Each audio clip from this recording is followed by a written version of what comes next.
please put your hands together for Marco Gersabeck.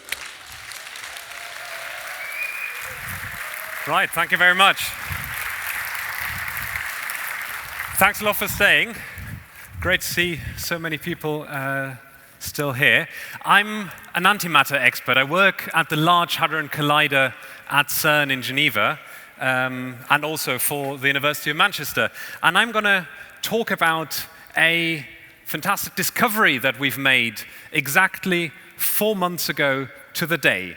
And that involves antimatter, and it involves the Big Bang. And I'll discuss what that has to do with the Big Bang and the universe and so on. Right, so let's get started, if this wants. I'll go through this. I called it the Big Bang ABC, so I'll go through this in the order of the alphabet, but don't worry, I'll finish with F, so you don't have to sit here till I reach Z. So I'm not dressed up as a green alien as Eamon earlier on. Did you see that talk? Yeah, that was fantastic. But that's me there, and this ugly version there is if I was to dress like my antimatter twin. Now, why do I say this is anti-Marco there? Well, as you can see, the colors are inverted and the image is mirrored. And throughout this talk, I'll describe why that represents antimatter. Now, before I dive deeper into what is antimatter, I just want to make sure everyone is on the same footing about what is matter.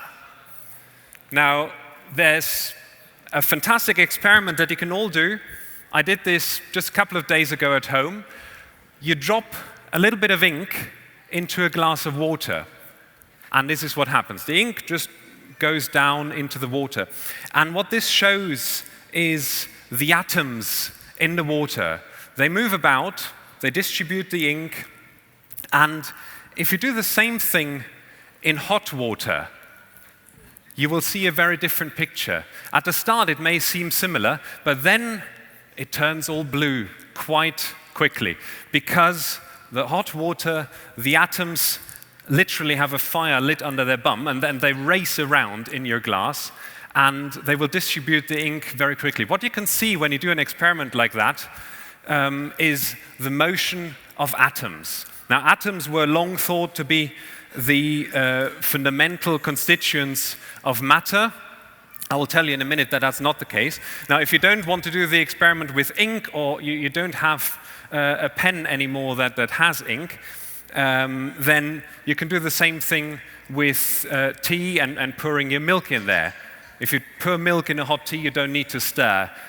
Not sure anyone wants to do the experiment with cold tea, but anyway, there you go. You could. Now, here's the atom. The atom is pretty small. It's 1/10,000,000th of a millimeter. It's got its own unit. It's called 1 angstrom, the size of your average atom.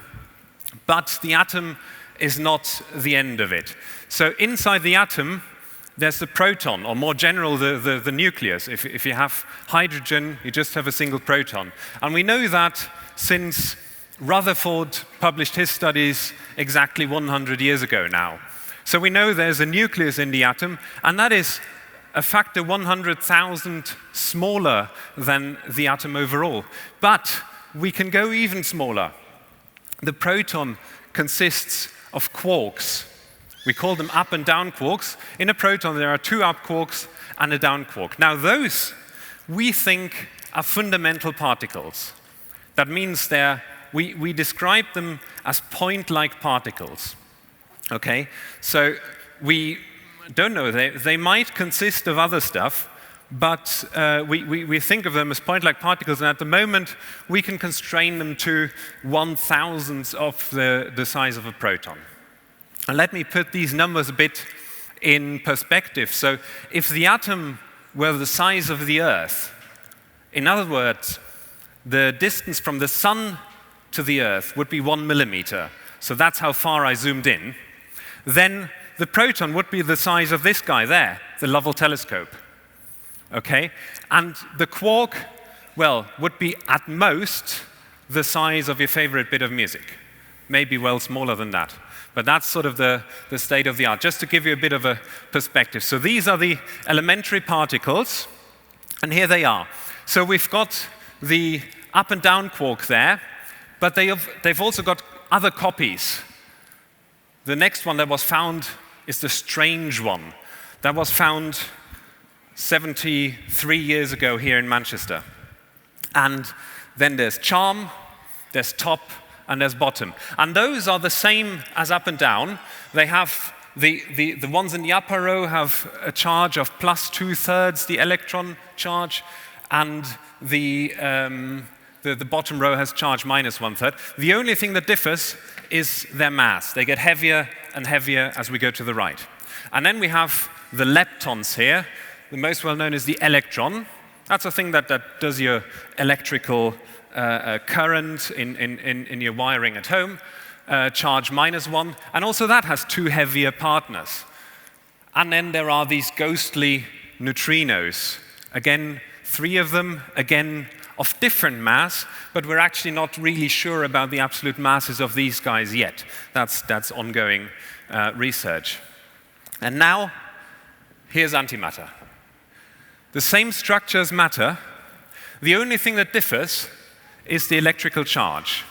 So you see, for the antimatter particles, the top row has charge minus 2/3 instead of plus 2/3. And that's really the only thing that differs. The mass of these particles, the mass of the anti-up is the same as the mass of the up. The mass of the anti-down is the same as the mass of the down quark, and so on. Okay? So the only thing that differs is the charge. And now that reversal of charge is what I depicted in my antimatter selfie with the inversion of the colors. Okay? So that's the only difference between matter and antimatter. We have these 12 matter particles, and then we have the 12 antimatter particles. And the only thing we need to describe all we know about matter is then a few force carriers. Those are the ones that govern the interaction between all these particles, including the Higgs boson that was discovered at the LHC a few years ago. And this makes up the standard model of particle physics. Okay, so here we are. Now, what happens if we have antimatter? So we can have a nucleus. So that's an assembly there of protons and neutrons up there. And some of them can emit positrons, antimatter electrons. So when these antimatter electrons then travel a bit, they can find a matter electron. Now when antimatter and matter come together, it makes bang, and they annihilate. What comes out is pure energy. Now the energy comes out in terms of photons, particles of light. And we have very fundamental principles in physics called energy and momentum conservation. And those two tell us that we need exactly 2 of these photons, and they need to come out back to back, and they need to have the same energy. And the energy they have is equal to the mass of the electron and the positron. E equals mc squared. Probably heard of that before. That's exactly at play here. This 511 kilo electron volt is nothing else than the mass of the electron. It's just the unit we use. You can forget about that again. So the photon coming out has the energy of the mass of the electron. The other photon has the energy equal to the mass of the positron. They have the same mass, so same energy. So that's the typical signature we would expect when we have such an antimatter emission going on. That's how we can detect that. Okay, now, how long do we know about antimatter? Well, this goes back to 1898. Arthur Schuster here, who worked back then at Manchester, the building I'm working in is named after him, and that's his bust in the building nowadays. He went on holidays. And what do you do as a scientist when you go on holidays? Well, you write a letter to the editor of the most prestigious journal in the science world. At least he did. And he called his letter a holiday dream, and they even published that. So what does he say in the letter? He speaks of the possibility that there is another type of matter. There could be something that he describes as negative gold that would rise up into space, and he calls it antimatter. He had no clue at the time that there was antimatter. He was just hypothesizing, what if? Now the negative bit here, the inversion of the electrical charge, there he actually hit the nail on the head. Mind you, this was before we knew that the atom consisted of a positive nucleus and negative electrons swirling around it. But there he really hit it on the head. However, we believe that antimatter does not rise into space. There are experiments ongoing to test that. I'll show you one later on. But there are good reasons to believe that's actually not the case. However, I thought, okay, he really didn't hit it on the head there. But then 3 days ago, a paper appeared suggesting to make experiments that test matter-antimatter differences on the moon. Until 3 days ago, I thought I had no reason to mention the moon in my talk, right? So I was extremely delighted when this paper came out suggesting that we actually make particle physics experiments on the moon. And why do we do that? Because on the moon, the gravity is different than on Earth, right? You've seen the astronauts jumping about, right? Gravity is very different. And the proposal is to measure matter-antimatter differences in a different gravitational field. Now, I'm not going to do that. Maybe my kids will. Is anyone here wants to go to the moon, do some particle physics in 20, 30 years?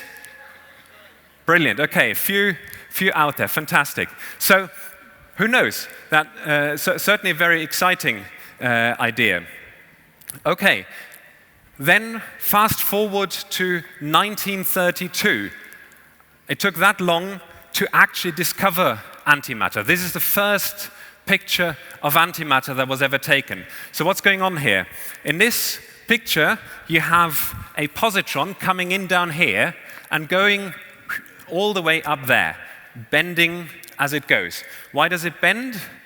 There is a magnetic field applied, and charged particles bend in a magnetic field. Now, the direction in which they bend, left or right, depends on their charge.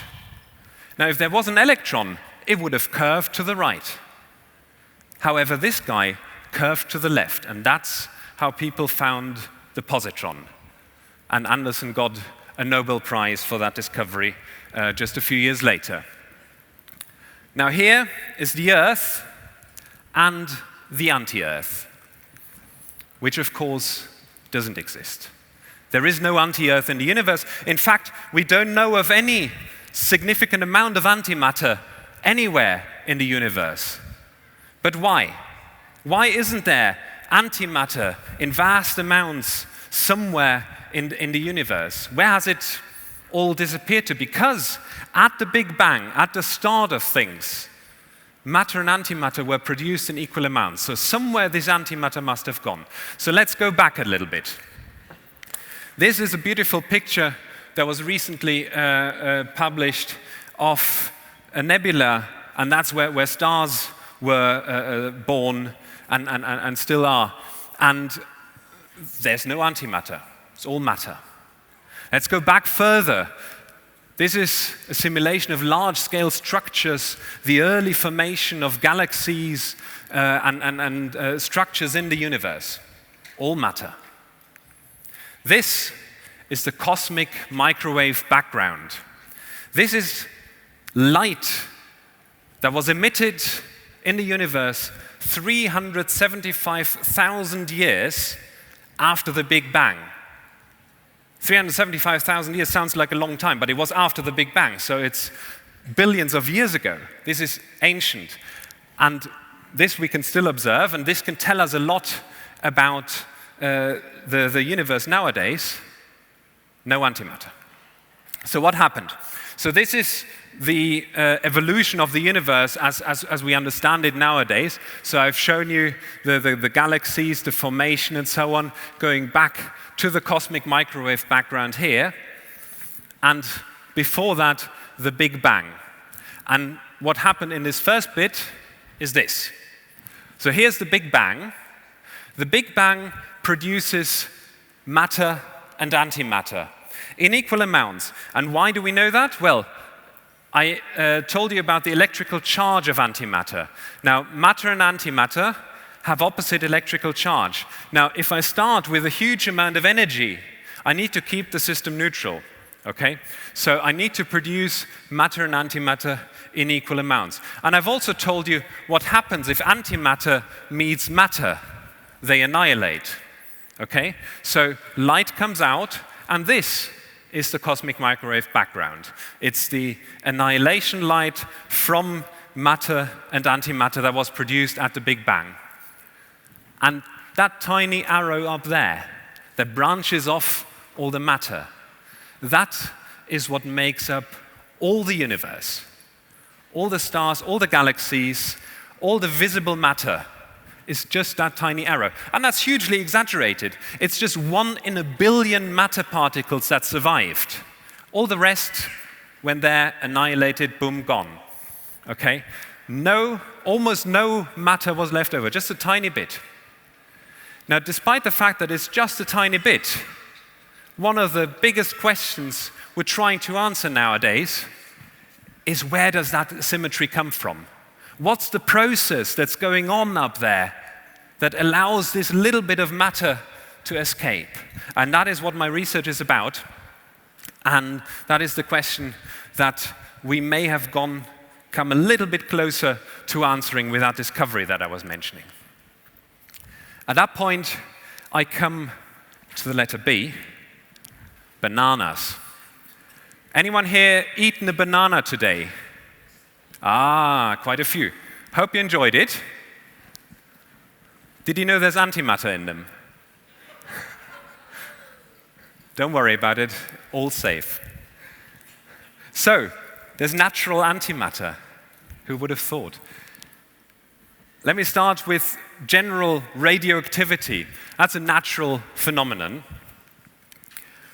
What we call the nuclear beta decay, that's your most typical radioactive reaction that emits electrons. Okay, this is what happens in your Brazil nuts. This is what happens in your nuclear power generator. However, there are specific nuclei that can emit positrons. Okay, antimatter. And one example of those is potassium-40. And that emits positrons in 100,000 decays. So you need 100,000 potassium-40 decays. Most of them will emit electrons, and very few will emit positrons. Bananas are rich in potassium. So you've got 0.4 gram of potassium in a peeled banana. Now, this is not all potassium-40, but if you then do the math of how much potassium-40 is in there and how long does it take to decay and so on and so forth, you figure out there's a positron emitted about every 75 minutes from your standard banana. Have you eaten your bananas more than 75 minutes ago? Did you feel anything? Did it make pop or anything? So I showed you earlier what happened, right? The positron comes out, it annihilates with the electron, bomb, 2 photons. But the energy of those is so small that you can't feel it. It also doesn't do any harm to the cells in your body or anything, so nothing to worry about. And now comes a big one. This is our fantastic body. The body regulates the amount of stored potassium. So however many bananas you eat, it doesn't matter. The amount of potassium will stay relatively constant, and therefore you can keep eating bananas. You won't become a radioactive source for antimatter more than you are already. Okay, now let me move to charm. Now you may remember one of the quarks was called charm, and that's exactly what this is about. And as I said, exactly 4 months ago, we made a discovery. In fact, we published a discovery. This is an article I wrote in the conversation about it, if you want to read more about it later on. And this was picked up all over the world by different news outlets, and quite a big deal was made about it, and I want to explain to you why, what happened there. Well, before I do that, I need to describe a few symmetries. In particle physics, symmetries are extremely important. This goes back to the physicist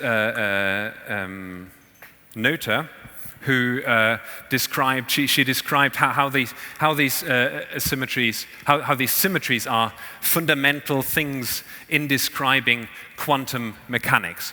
Now, there are three of them at play here. One you've met already is charge reversal, right? And that turns negative charge into positive charge. So that turns matter particles into antimatter particles. Okay? And then the second one is parity. What that does is it reverses all spatial directions. Now, when that happens, well, all the arrows in your axis point the other way, and that is why I mirrored the antimatter selfie image as well, because also parity is important, and I'll come back to that in a minute. And then there's a third symmetry, which is time reversal. That just means the clocks go backwards. We swap the past and the future. Now, one fundamental principle we have in particle physics is that if you reverse those three things all together at the same time, the laws of particle physics still hold exactly. If that principle is violated, then we know nothing about particle physics. It's being tested, and so far it's held up to fantastic precision. However, that is not true for the individual cases, and in particular for the combination of charge and parity without time reversal. So let me illustrate that. Take this smiley here, and now let's carry out a parity reversal. So we just mirror the smiley, okay? So the black is on the left first, and then is on the right. If I do a charge reversal, I reverse the colors. That looks like that, okay? Now the white that's on the right is all turned into black. Now what happens if I do both? Then I get that smiley. It's not quite the same. Look at the nose. Here I have a white nose pointing to the left. There I have a black nose pointing to the right. So there is a small asymmetry in this smiley, and that very much shows what we are after when we do particle experiments with matter and antimatter. We're looking for small asymmetries, for subtle effects like that. Now, why do we do that? That is thanks to this gentleman here, Andrei Sakharov, also a Nobel Prize winner. However, he got his Nobel Prize for peace. Despite his great efforts there, he was also a physicist, and he came up with 3 rules that need to be fulfilled to explain the matter dominance in the universe. Remember the 2 arrows with a tiny one branching off? He looked at that and he said, okay, we need to have 3 things for that. We need to have charge parity violation. That's exactly what I just talked about, right? Color reversal, mirror image, and so on. Then we need to have baryon generation. So we need to have a process. I didn't explain to you what baryons are, but those are basically protons and neutrons. So we need to have a process that can generate the stuff that makes up all the atomic nuclei. And then we need to be out of thermal equilibrium. What does that mean?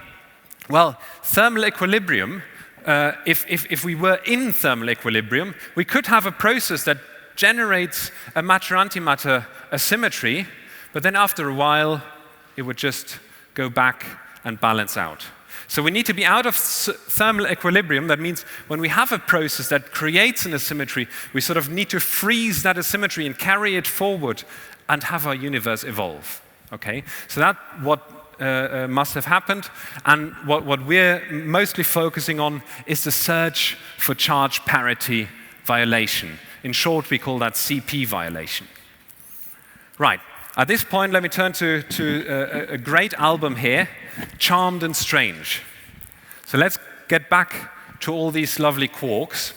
Now, these don't exist in nature as free particles. They have fractional electrical charge, which is a bit weird, and for other reasons, they cannot exist as free particles. However, they can exist in combinations. So take a down quark and take an anti-strange quark, and you get what we call the kaon.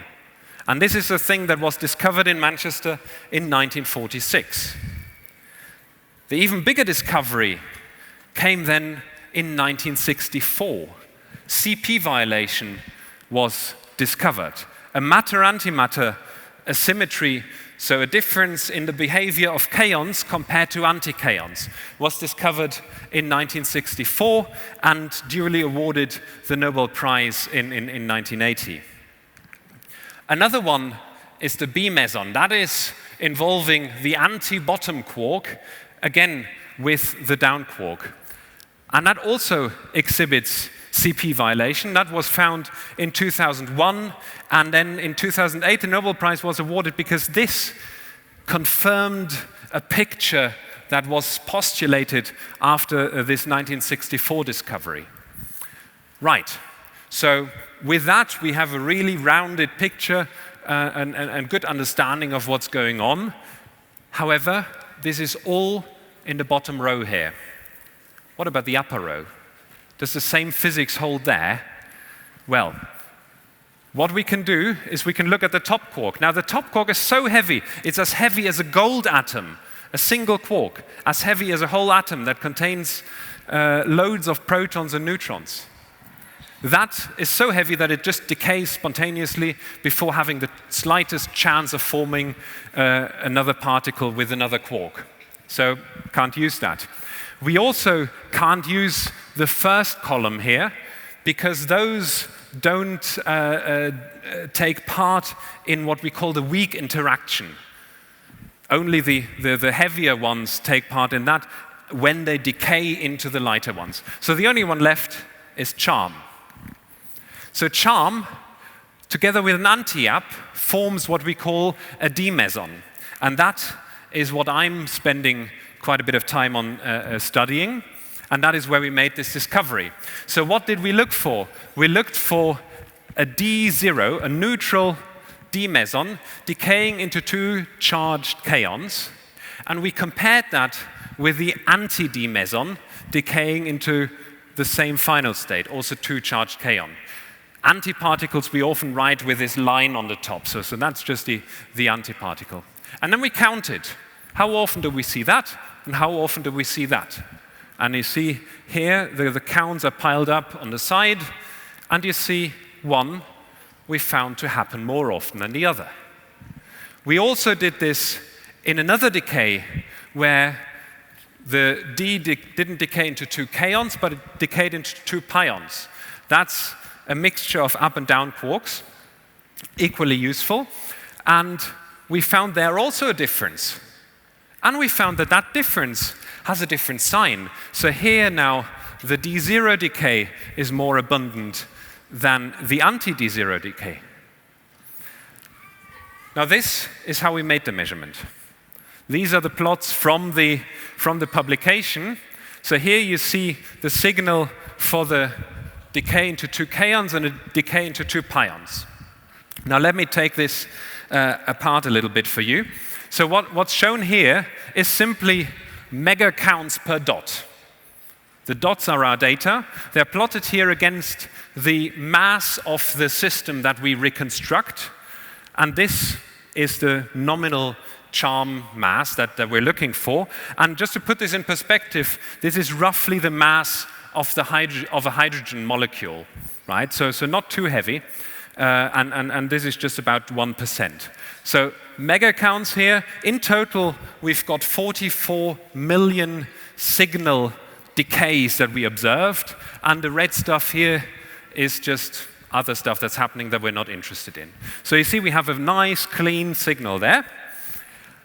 And then we looked at the asymmetry. Now here, what we did is, again, as a function of this mass, we looked how many Ds do we have and how many anti-Ds do we have decaying. And for each mass value, we plotted that. You see here 0 is in the middle of the plot, and you see here it dips. That's exactly where the signal lies. There it dips to about an asymmetry of -1%. And that is what we're interested in, this dip. Now, we didn't stop there. We subtracted the two asymmetries. So we have the K on asymmetry and the pi on asymmetry there. We subtracted the two. I won't go into detail as to why we did that, because that's a slightly longer story. We can discuss that later if you want. But this is the result. This is the result shown as a function of time. We took data from 2015 through 2018. So this is a slightly simplified version. We start here, 2015 through to 2018, took data at the Large Hadron Collider, and the red line there shows the average result, and this plot was made just to check that the results are stable, that there's no funny thing going on with some crazy detector calibration in a random year or whatever. So everything good, everything reasonably flat, and the result we found was -2 per mil. So this is now delta asymmetry. So this is the asymmetry in kk minus the asymmetry in pi. And we see there is a difference of about 2 per mil with a pretty small uncertainty. And this was the discovery of CP violation in charm decays. And that was the first time this matter-antimatter asymmetry had been observed in anything to do with up-type quarks, with the quarks in the upper row. That was really a missing piece in the bigger puzzle. We did this from these 4 years. We had about 40 million terabytes of data. I won't go into detail how we treated the data. I just want to show you the number, because what we do in particle physics is fundamentally big data science. And that's what we got out of it, the publication submitted on the 21st of March. Now, I mentioned a few Nobel Prizes earlier on. We didn't get a call from Stockholm. On the 21st, I got an email from Tim O'Brien asking me, don't you want to talk at Blue Dot about this?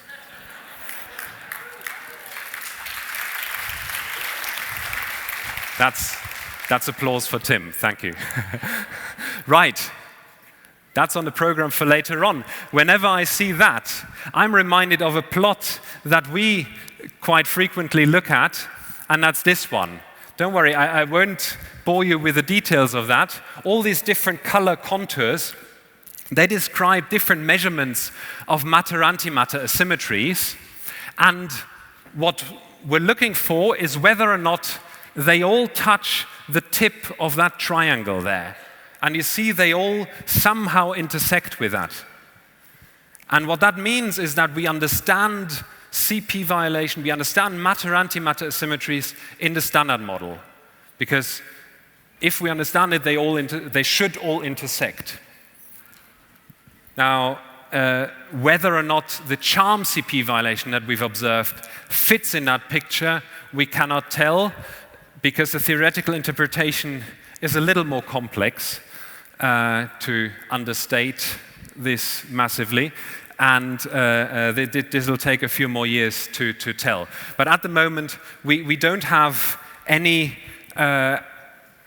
indication that there's something at odds. Now, this is disappointing, because we need matter-antimatter asymmetry to understand what happened early in the universe, right?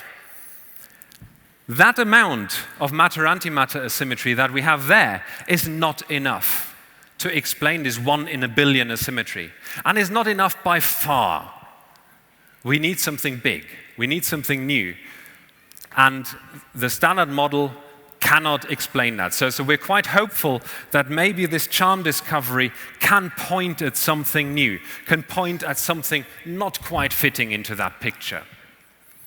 So there's plenty of reason to look for new particles. I presented to you the particles of the standard model earlier, but what we're really looking for now are new particles. One of the reasons is this matter-antimatter asymmetry in the universe. There are other reasons. You probably have heard of dark matter and dark energy, possibly, I don't know. These are things that occasionally get talked about and are firmly in on the frontier of particle physics research. We don't understand. We know they must exist to describe how galaxies rotate, how the universe was formed and all that, but we don't understand what they are. Are they even some sort of particles, or what are they? Also, I described how the quarks are copies of the first column with different masses. I mentioned the top quark being as heavy as a gold atom. On the other hand, the neutrinos are nearly massless. We have no clue why there is such a huge mass difference of many orders of magnitude. So that again, there are various theories that describe that with new particles. So we're trying to hunt for signatures of new particles with precision measurements at the Large Hadron Collider and other particle physics experiments. At this point, let me turn to the detector. Let me tell you a little bit how we make these discoveries.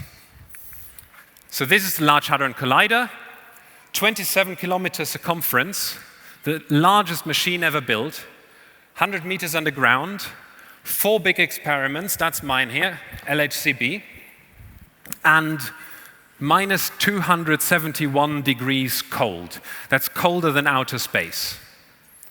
This is my experiment. We painted this on the street, exactly where it is, 100 meters underground. So here you see the outline. You can roughly imagine the size of it. We're working on that with 900 physicists, but also importantly 500 engineers, technicians, undergraduate students, split over 79 institutes in 18 countries. If we counted the nationalities of the physicists involved, that would be an even bigger number. I'm an immigrant in this country myself, and I really cannot stress enough how important it is to have open borders.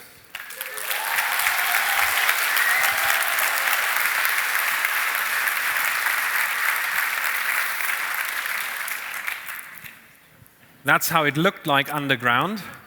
I use past tense here because we took a fair bit of that detector out. We're currently building an even better detector. And that's the view a proton has as it flies down the beam pipe. And this is where it would see another proton coming at it with almost the speed of light, and they would collide and produce those charm particles that we then measure. And this is the first detector that we use to measure those. That's the silvery disk here is silicon and is roughly the size of a compact disk or a DVD.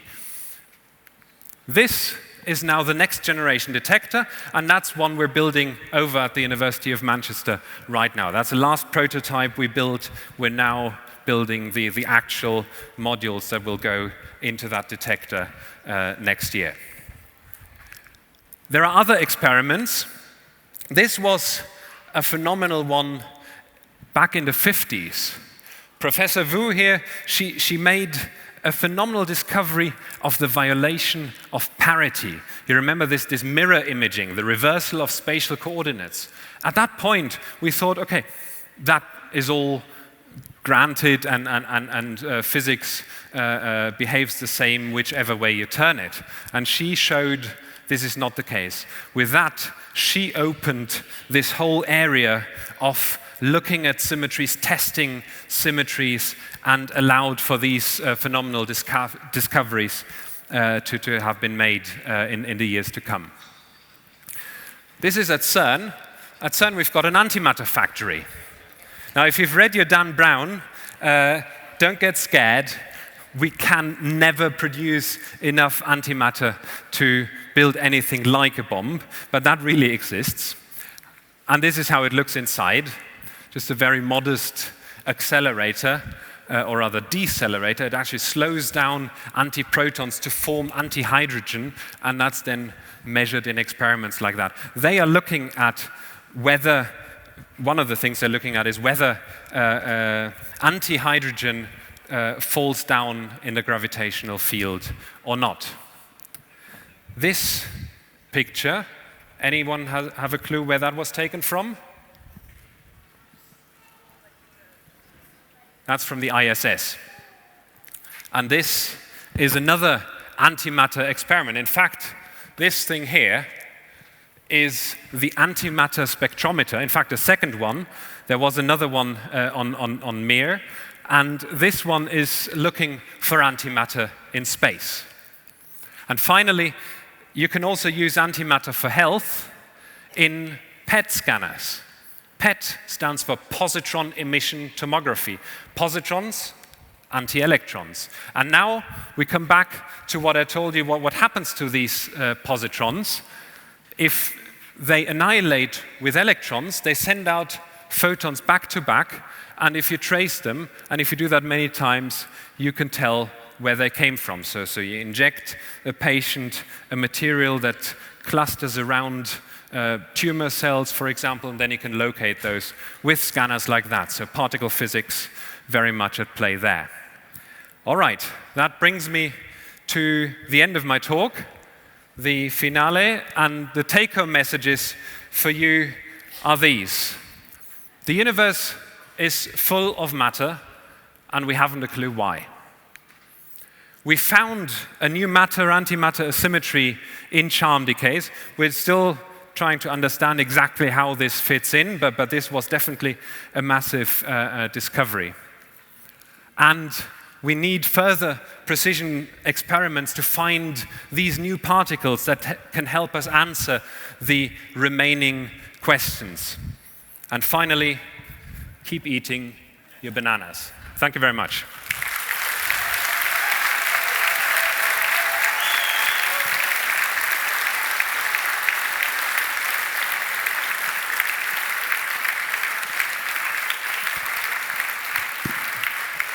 Okay, thank you very much, Marco. Does anyone have any questions at all? Oh, there's one over there.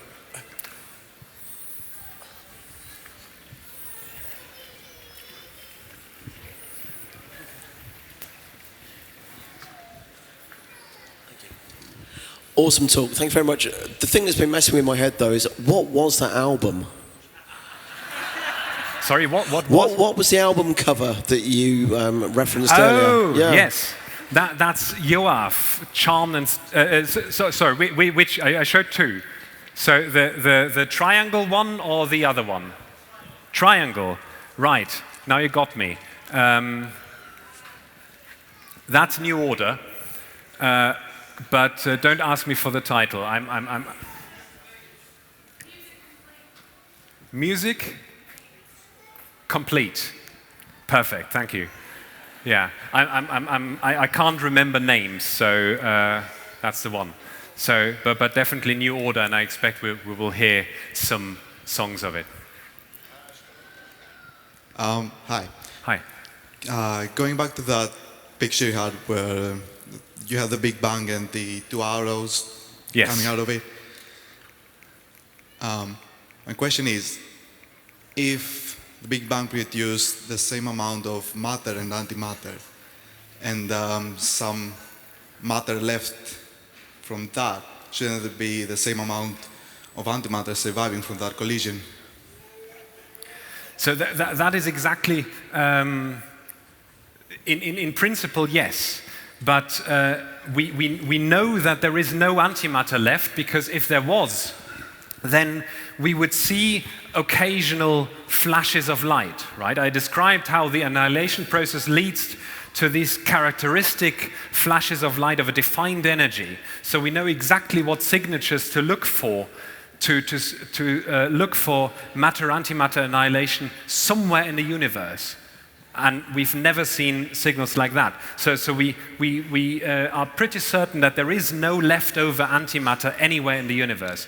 And so we really need something that is indeed different for matter than for antimatter. We know that, as I described, that difference exists in what we call our standard model of particle physics, but the difference in there is not enough to describe what might have happened in the early universe. So something else must have been at play, and that's what we're trying to understand. Right, same diagram, where you've got the antimatter and the matter colliding, that's annihilating, producing energy. What happens to the energy of the matter and antimatter that's collided there? So you've got some matter left over, but yeah. Does that energy not freeze again into other particles, or? In principle, it could produce other particles, but what that energy has produced is this, the cosmic microwave background. This is a huge amount of energy, because that is light that is everywhere in the universe, wherever you look, right? This is very isotropic, meaning it's the same in all directions. What you see here, the color coding, is micro degree differences on light. We can describe light as a temperature, light that is about minus 270 degrees cold. And with that, so it's almost the same temperature everywhere, apart from minute differences. And that holds a huge amount of energy. Right? So that energy, in principle, can occasionally create bits of matter and antimatter, and they would most likely annihilate again, because that difference in general is so tiny. So you spoke of the difference between the kind of symmetries with matter and antimatter, but why do they annihilate each other? Is it due to these symmetries? So yeah, what's the reason for the annihilation? Right. This is what's the reason? Because they can. They can do different things. They can just scatter off and exist as matter-antimatter particles as well. But they can also annihilate. And eventually they would annihilate. And as I said, right, the photons have to fly back to back. And once they then also cool down, they lose energy, and they cannot then produce more particles of the same mass, because when they cool off, they lose energy. So once while they can scatter and do other interactions, this annihilation is sort of a final process on this grand scale of things, and then you're just left with that energy. Hi, just wondering how this area of research might intersect with string theory, and whether the presence or the possible presence of additional dimensions might help.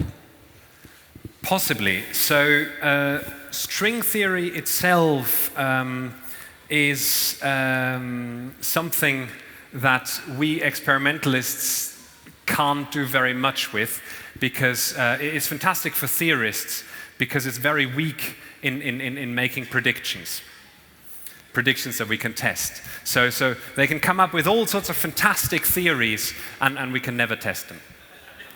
However, to be fair, there are extra dimension theories that do predict certain particles to exist, and those can be particles that we can measure. In fact, the way we hope to identify the influence of new particles in things like matter-antimatter asymmetries is by quantum loop effects. That means these particles, they travel, and then some new particles can somehow come in just for a tiny amount of time and change what's going on in that process, and then lead to a slight difference in that reaction. And we've got many examples in history where that happened, where we observed slight differences in principle known processes that then led to predictions of new particles that were later on found. So far that has only happened with standard model particles, and we hope that the same will happen again now and allows us to find new particles. Hi. There were 3 hypotheses that needed to be necessary for the matter asymmetry, and you said that you guys focus a lot on CP violation. Why focus on that, and has there been any research development on the other 2 hypotheses? That's a great question. There has indeed.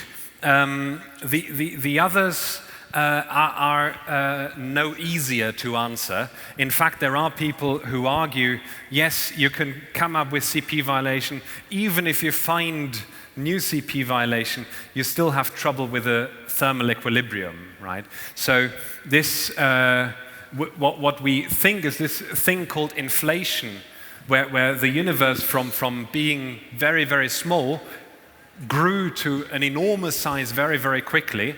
That is certainly a period that was somehow out of equilibrium, but there are many who say that this hasn't been enough out of equilibrium. So this is way outside my research field, but indeed there's lots of research going on to understand that, but also to understand different processes of generating these baryons, protons and neutrons, right? There are different proposals on the market to explain that, and indeed we need all 3 to come together. This is what I discussed is the thing I'm working on, and at the end, hopefully, one day we can bring them together and understand a little bit more.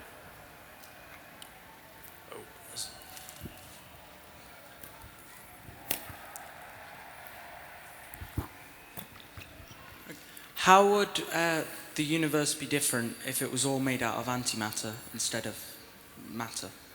Oh, that's a fantastic question. That is actually very, very, very subtle. Because you might think, okay, how can I even tell matter and antimatter apart, right?